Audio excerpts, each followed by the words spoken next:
کہتی ہیں کہ جی میں مولانا صاحب آپ کا بیان بہت شوق سے سنتی ہوں، کچھ عرصے سے بہت پریشان ہوں کیونکہ میرے ہسبینڈ جو ہیں ان کا غیر عورتوں سے غلط ریلیشن ہے، جس کی وجہ سے مجھے بہت زیادہ تکلیف ہے۔ تو میں چاہتی ہوں کہ مجھے آپ رہنمائی دیں کہ میں اس بارے میں کیا کروں یا مجھے کیا سٹیپ لینا چاہیے۔ اس کی بیس تو بیٹا پڑی ہے کو ایجوکیشن سے، کمبائن جوان لڑکے لڑکیاں کٹھے گورنمنٹ کالج میں جب میں پڑھتا تھا تو کو ایجوکیشن تھی، جی لیکن لڑکیاں کے لیے الگ ایک چھوٹا سا پورشن ہوتا تھا، وہ اس میں ہوتی تھی، لڑکے سارے پیچھے ہوتے تھے، اور وہ اچھا دور تھا۔ مجھے تو نہیں یاد کوئی لڑکی ننگے سر ہو۔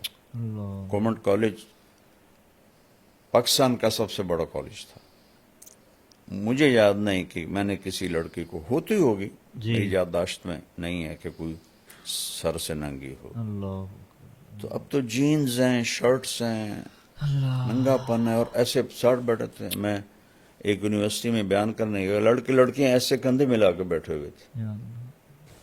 تو پہلے مجرم تو ماں باپ ہیں جن کو اتنی عقل نہیں کہ جوان بچیوں کو وہ نوجوانوں کے سپرد کر دیتے ہیں، اور پھر بدنامی تو بیٹا زنا کرے کوئی نہیں، جی جی چھوڑ چھکر ہیں ہماری پنجابی میں کہتے ہیں، بیٹی کرے دیہاتوں میں قتل کر دیتے ہیں۔ اتنا بڑا ظلم ہے، جرم تو دونوں کا ایک جیسا ہے۔ ہم راوی کے کنارے رہتے ہیں، اب تو راوی خشک ہو گیا، جی کتنی لاشیں بہا دی گئیں یہاں لڑکیوں کو قتل کر کے، کہ زنا تو ایک جیسا جرم ہے۔ بے شک۔ لڑکا کرے او کوئی گل نہیں جی کر دے ہی ہیں، اسی بھی تو کر دے آج سے، یہ میں نے خود سنا ہو۔ یا اللہ۔ اور لڑکی سے ہو جائے تو وٹ دیو۔ تو یہ کلچر ایسا بن چکا ہے کہ یہ بہت بڑی غلط، جس قوم میں زنا پھیلتا ہے اس میں بیماریاں اور اموات کی کثرت ہو جاتی ہے، حدیث پاک میں آتا ہے۔ تو یہ اس کا اصل جڑ تو کو ایجوکیشن ہے، اور مرد عورت کا کھلا ملاپ ہے۔ کتنی بچیاں کی میں نے مدد کی دفتروں میں کہ جی باس جو ہے وہ کہتا رات گزارو میرے ساتھ۔ اللہ یا اللہ یہ پتہ ہے عورت کے لیے جاب ہے ہی نہیں۔ یا اللہ۔ عورت کے لیے سب سے بڑی جاب ہے کہ اولاد کو سنبھالے۔ جب عورتیں جاب پہ چلی گئیں، اولاد جانور پیدا ہو رہے ہیں، نہ انہیں ماں کا پتہ ہے، نہ باپ کا پتہ ہے، نہ انسانیت کا پتہ ہے۔ ماں نے اپنی جاب چھوڑی ہے، وہ تو خیر ایک الگ مضمون ہے۔ تو یہ میرے پاس ایک صاحب آئے، میں نے کہا میری ضرورت ہے، میں دوسری شادی کرنا چاہتا ہوں۔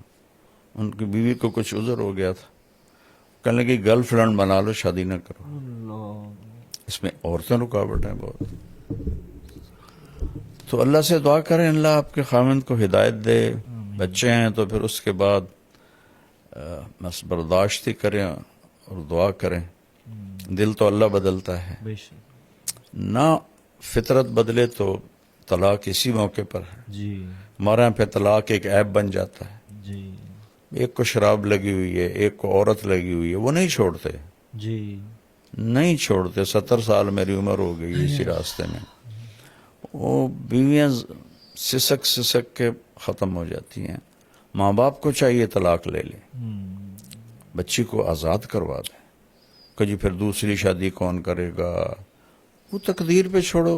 بے شک۔ جو روز ذبح ہو رہی ہے اس سے تو بچے وہ۔ صبر کر صبر کر صبر کر، ہماری غیرت کا سوال ہے، ہماری عزت کا سوال ہے۔ نبی کی بیٹیوں کو طلاق ہوئی، اللہ